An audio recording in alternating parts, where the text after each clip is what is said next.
Good morning, students. Today we will continue the same exercise 5.1 with question number 5. 9, sorry.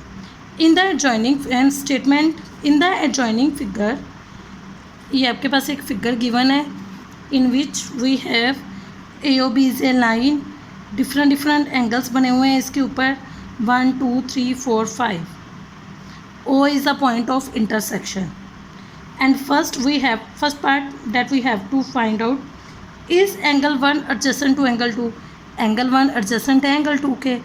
Now what is the definition of adjacent angle? कि हमारे पास एक vertex common होना चाहिए, एक common arm होनी चाहिए और 2 नॉन कॉमन आर्म्स एक दूसरे के ऑपोजिट होनी चाहिए. सो यहाँ पे तीनों कंडीशन सेटिस्फाई हो रही है. एक वर्टेक्स भी है, एंगल 1 एंड 2, एक कॉमन आर्म भी है एंगल 1 और एंगल 2 के बीच में, और 2 नॉन कॉमन आर्म्स एक दूसरे के ऑपोजिट साइड पे है. So angle 1 is adjacent to angle 2.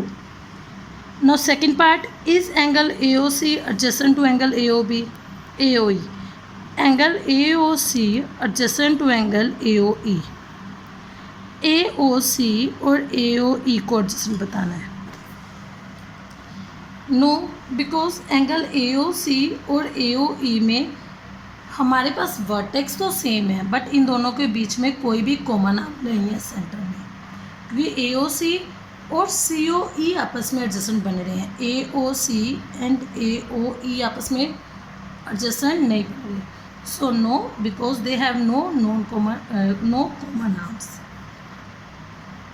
No, third part, do angle COE and EOD form a linear pair. COE EOD. अब देखो COE EOD ये बन रही है हमारे पास एक straight line. So yes they are form linear pair. Fourth part, R angle B, here it is BOD and DOA are supplementary. Students, we can see by figure that angle 4 and 5 straight line के ऊपर बन रहे angle, so it forms supplementary angle. Is angle 1 vertically opposite to angle 4? Angle 1 vertically opposite to angle 4. As we have line of intersections are these two, और ये angle 1 and angle 4 एक दूसरे के opposite है. So yes, angle 1 is vertically opposite to angle 4.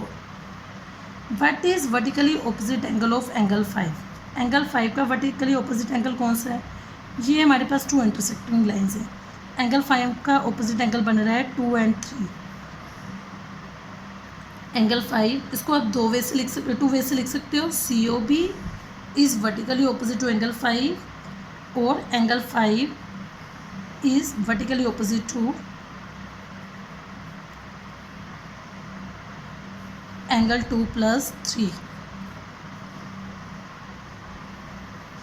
Question number 10, indicate which pair of angles are vertically opposite angles. अब हमारे पास एक figure given है, डिफरेंट एंगल्स फॉर्म है 1, 2, 3, 4, 5. फर्स्ट पार्ट हमने बताना है कि कौन से एंगल जो है वर्टिकली ऑपोजिट है. लाइक एंगल 4 एंड एंगल 1, ये 2 लाइन्स इंटरसेक्ट कर रही हैं. एंगल 4 और एंगल 1 दोनों एक दूसरे के ऑपोजिट हैं, so it forms vertically opposite. Same angle 5 के ऑपोजिट कौन सा बन रहा है? Angle 2 and 3. So angle 5 is equals to 2 plus 3. Linear pair. अब कौन से एंगल का सम 180 बन रहा है? ये हमारे पास एक स्ट्रेट लाइन है, इसके ऊपर ये दोनों एंगल्स एंगल 1, 5, इन दोनों का सम 180 बन रहा है.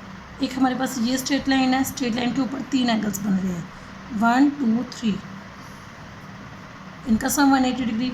नाउ इस स्ट्रेट लाइन के डाउनवर्ड देखो 2, 3, 4, इन तीनों का सम 180 डिग्री है. अब इस लाइन के लेफ्ट साइड पे एंगल 4 और 5, ये दोनों एंगल्स इस लाइन के ऊपर है. So angle 4 and angle 5.